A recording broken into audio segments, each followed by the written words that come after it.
Hindi na kayo babalik sa Pilot, HBW, GTech kapag na-try niyo yung Muji. Lacoste for 200 pesos. You can see nakasulat Cedric's. Cute! Oh!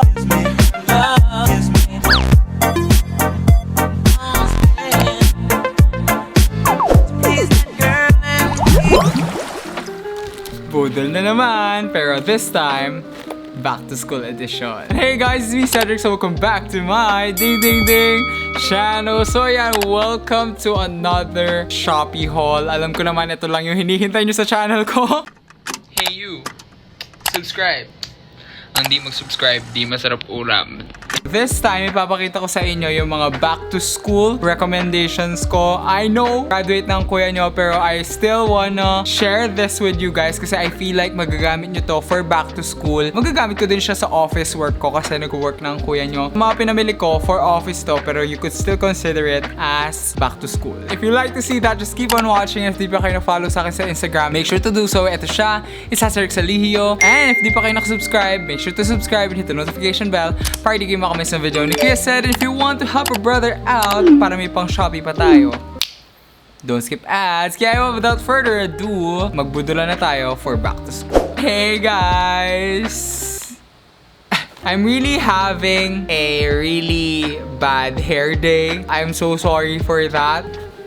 Itago na lang natin. Oh, diba mukha akong nag-aaral sa ibang bansa. Ganong vibes. As usual, lahat na ipapakita ko sa vlog na to, I will leave the links down in the description box para di kayo mahirapan mag-check out sa Shopee. And if you're looking for a sign, i-check out mo na yan kasi I know kakailanganin nyo itong mga to. So first, syempre, my bag of choice. Ngayon nag-work na ako and dati, nung student pa ako, my bag of choice is always Kanken. Ayan. So, this is the best backpack talaga. I've used them since high school. Kita nyo naman, buhay pa din tong yellow na Kanken na to. Tapos, this is the mini version. This is the regular version. If you're looking to bring your laptop to school, I highly recommend the regular version or even yung mas malaki pa nito kasi I know may mas malaki pa nito. So, ayan. Mag-shoutout muna tayo sa nag-comment sa last video. So, shoutout kay Justin, Glenn, Jay, Chi, Christian, BJ, Dwayne, Arjun, Frank, Mark, Alexis, Myrene, Marty, Genzy, Nicole, Benedict, Nigel, and lastly kay S Korean Studios. So ayan, kung gusto niyo shoutout sa next video, mag-comment lang kayo down below ng salamat Shopee. So ayan, kung gusto niyo shoutout, mag-comment na kayo. And yeah, back to the video. I highly recommend Kanken. So, if you can't afford the Kanken naman na original, there's always dupes sa Shopee. I will look for one. And dati bumili na din yung pinsan ko nun and okay naman yung quality niya. Super aesthetic lang talaga ng Kanken. Parang very timeless and aesthetic at the same time. It comes in a lot of colors. Kaya ayun, syempre, ang pipiliin ni Kuya Ced is yellow. Specifically, yellow ochre. Tingnan nyo naman, gano'n nakaluma yung itsura nito compared to this one. Nung college ako, tinry ko din mag-tote bag. So, I've looked for tote bags. And sabi nila, ang matibay daw na mid-range na tote bag is Lacoste. Bumili ako ng Lacoste na tote bag. Pero this one is from Shopee. Magugulat kayo sa presyo na to. So, I haven't unboxed it yet. So, ayan. Grabe naman yung packaging. Parang mukha talaga siyang legit. Meron pa siyang tags. Grabe. Pagpasensyaan nyo na yung dilim. Bumabagyo kasi dito sa amin. Medyo madilim ang paligid natin. I'm planning to use this as a work tote. Lacoste for 200 pesos. Grabe. Tote bag kasi is necessity talaga, lalong-lalo na for college students kasi parang lahat ng gamit mo itatapon mo na lang dito. Nagulat nga ako kasi I wasn't expecting a lot from this kasi super mura niya nga. Surprisingly, kinda looks like the original one. If naghanap kayo ng tote bag, I highly recommend this one. Let's see kung magtatagal to sa akin. I'm planning to buy the yellow one din, pero inuna ko na yung blue kasi I've been loving this color lately. Obvious ba? Next recommendation naman would be this one. Aesthetic din siya, kaya binili ko siya. Hala, bumabagyo na sa labas. Bumabagyo na. Ayan lang siya, parang very utilitarian lang nitong tumbler na to. Ayan, binubuksan siya sa side, tapos natatanggal siya ng ganun. So, you close it like that, tapos nilalak mo siya both sides. Kung ano may water dispenser sa school nyo, refill ka na lang doon. Pogi niyang water bottle, so, ayan. Speaking of water, I also bought this one. Ito naman, very trendy din yung mga gantong tumbler lately. So ito, nabili ko sa Shopee. Grabe, ang laki niya guys. I feel like may enjoy ko talaga to kasi dun sa normal na tieso na ganito, parang nabibitin ako sa laman niya. And ito, super laki niya. Nauso to dahil sa handle niya. Parang dadalhin mo lang siya pag back to school, ayan. Gagamitin ko to sa work. Lalagay ko lang siya sa desk ko and lalagyan ko siya ng malamig na tubig, ganun. Throughout the day, ito na yung gamit kong tumbler. Feeling ko may nag-evil eye sa akin, legit. Ang dami nangyayaring kababalaghan sa buhay ko. So, sino man nag-evil eye sa akin, pwede ba tantanan mo? Sana bumalik sa'yo, ganung vibes. If matagal na kayo subscriber sa akin, I've showed this nung estudyante pa ata ako. This Kanken na pencil case. This is actually inspired lang din sa Kanken. Pero grabe oh. Mukha talaga siyang Kanken kasi lahat ng details parang original talaga. And murang-mura lang to sa Shopee. So if you're looking for a pencil case for back to school, I highly recommend this one. Mukha talaga siyang original. Tingnan nyo naman. And may mga fox siya na maliliit. Kaya ang cute lang. If you're looking for a pencil case this back to school, pwedeng-pwede na to.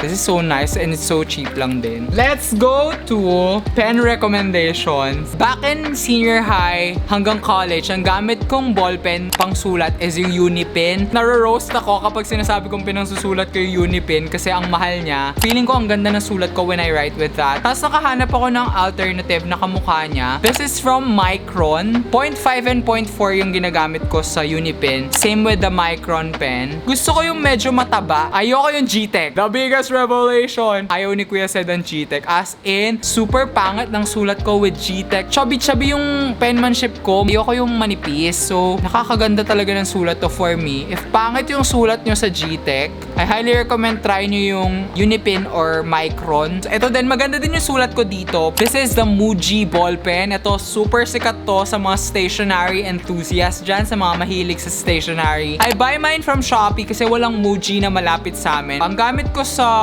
finance tracker ko is Muji ballpen kasi ito kasi kapag manipis yung paper, nagbi-bleed through siya. This one, kahit manipis yung paper, hindi siya tumatagos. If you haven't tried Muji ballpens ever, try nyo kasi parang feeling ko hindi na kayo babalik sa Pilot, HBW, G-Tech kapag na-try nyo yung Muji. Super smooth niya pang sulat kaya gustong-gusto ko siya. Alam nyo naman, nung student pa si Kuya Sed, hilig-hilig niya yung mga cute-cute na lettering, yung cute-cute na reviewer, ganon. So ito, favorite ko na to. Back in my National Bookstore days, dati ambassador ako ng National Bookstore. Ilang years din yun, parang super tagal. Ito lagi talaga yung hinahunting ko sa National Bookstore. This is the Dong A Twin Liners. Lahat ng mga kaklase ko, lahat ng mga study buddies ko, alam nila na ito yung gamit kong highlighter. Itong Dong A na Twin Liner. Kasi regular siya na highlighter sa isang end. The other end, para siyang manipis na marker. Perfect na perfect to if maarte kayo sa sulat. Kapag hindi ko inartehan yung sulat ko, parang ang boring. Boring na nga yung school in general. Bakit kailangan pang maging boring na mga gamit at saka mga sulat natin, di ba? Yun ang aking psychology. I got it in a lot of colors. I think meron pang ibang kulay nito. I'm really not sure. Pero ito lang yung mga ginagamit ko. Kapag bumibili ako ng highlighter for reviewer, magka-contrast talaga sila. Dapat magkahiwalay sila sa color spectrum. Dapat hindi sila parang ganito na magkakulay. Yung isa, para sa sagot, tapos yung isa para sa meaning. Ganun ako nagre-review dati. Mapagkakatiwalaan nyo naman ako, guys. Graduate naman ako ng cum laude, di ba? Grabe, super bad hair day talaga. My gosh, this rain is doing something to my hair. If you're looking for highlighters, I highly recommend Dong A Twin Liners. Gusto ko nang pakita sa inyo to kasi feeling ko mabubudol kayo dito. After natin mag-review, syempre kailangan natin magpahinga. Kailangan natin ng nightlight. So yan, ang cute lang na to. So this is a Toast nightlight. Tingnan nyo yung mangyayari. Cute! Oh! Siya, nightlight siya. Oh! Ang maganda ba dito, kaya nagustuhan ko siya, it's rechargeable. So, pwede mo siyang dalhin kahit saan. Rechargeable lang siya via USB-C. So, very updated na tong product na to. If you're looking for a nightlight or a reading light, pwede din. I highly recommend this one kasi parang 300 pesos lang to sa Shopee. Cute finds by Cedric Salihio. Best purchase of 2023. Back in senior high and college, ito talaga yung best friend ko. These are organizing folders envelope folders. Long folder sila. Tapos meron silang mga pockets magkabila. Ayan. Kapag may mga exams, mga quizzes, anything na paperworks for that specific subject. For this pocket, physics. Lahat ng physics papers ko, dito ko lang isusuksok. Chemistry, dito ko isusuksok. Ganun para organized. Wala akong nawalang paper ever or assignment or whatever talaga na paperworks. Wala akong nawala dahil dito sa mga to. So I highly recommend you guys buy this. Mura lang din to sa Shopee. Bumili ako nito. This is from SM. Yung COR, COG, mga ganon. Dito nyo ilalagay. Mga 2x2, 1x1. Good for miscellaneous paperworks or yung mga personal papers nyo. Ginamit ko to back in college. This is a Muji binder. Papalitan nyo yung papers if you want. Tapos you could put, mayroon pa nabibiling mga dividers. Pag college ka na, parang you don't need a lot of notebooks. Parang isa na lang okay na. Ako nga parang isa lang yung ginamit ko notebook na. Tapos hiwa-hiwalay lang sila. Pero ito yung binili ko kasi gusto ko yung malaki. Kasi parang ang daling mag-review kapag malaki yung notebook mo. Tapos ayan, bumili lang ako ng grid na papers. Kasi hindi pa ako sanay sa dotted. B5 size lang siya. Tapos ayun, tinan nyo naman ang aesthetic niyan tignan. Next naman ito, this is for your study desk. If naghahanap kayo ng phone stand, this is the best. As in, this is the best talaga na phone stand. Super stable niya, kaya gustong gusto ko siya. Ang maganda pa dito, you could also use it for your iPad. Ayan. So, gamit ko to for my iPad at home. Everyone, not just students, parang everyone needs this. Tapos yon, if gusto mo siyang dalhin sa school, madadala mo kasi nafo-fold siya ng maliit na ganyan. Ang dami kong tinry na phone stand. This one is the best talaga. Back when I was a student, favorite ko talaga yung mga label. Ayan. Hindi yung iniisip yung label. Gusto ko nagla-label ng mga gamit. Bumili ako nitong Motex labeler. Basically, meron black na adhesive dyan.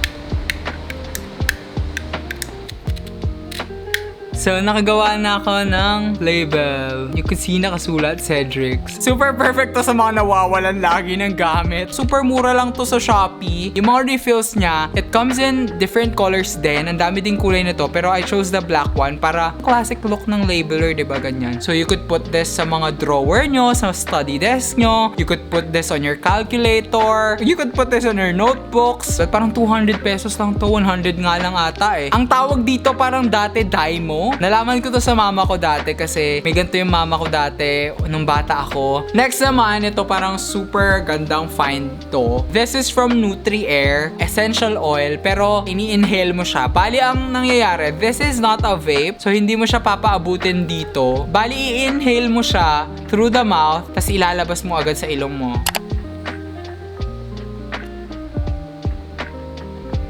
Ganun siya. So, hindi mo siya papaabutin dito sa lungs mo. Iba-iba yung purpose nito. I don't know if it's a placebo or what. This one is energy. Kailangan talaga ng mga students to. Pag inaantok sa class, ganun, or pag inaantok ka in general, most of the time inaantok ako talaga pag nagda-drive. Tapos ito talaga, ito yung nakakapagligtas ng buhay ko. Kasi parang nagigising din ako kapag ginagamit ko siya. Sa mga katulad kong burara dyan, na nakakatapon ng kahit ano, Tide pen. This is Tide to go. Talaga siyang ball pen. Pero what it does, kung ara natapunan ka ng toyo, ganon, natapunan ka ng chocolate, tatanggalin nyo yung mansya para ka lang nagbubura ng mansya. As in, super galing nito. Lalo-lalo na kapag kumakain, kasi parang yung sauce ng ganyan, yung malalagyan ako bigla ng ketchup dito. Siyempre, nakakaya naman. You would be stuck with it for hours. Savior talaga to. Tide to go. So, yun lang lahat na ipapakita ko dito sa haul na to. I hope you guys enjoyed this video. And yun nga, if may nagustuhan kayo sa video na to, I will leave the links down in the description box para di kayo mahirapan mag-check out sa Shopee. Sure ako, meron kang kailangan dito.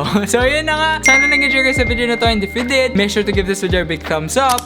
Subscribe nyo to notification bell para di kayo makamiss ng video ni Kuya Sel. And yun na nga. That's it for this video. Thank you guys for watching. And always remember that it is okay to be a weirdo. Bye!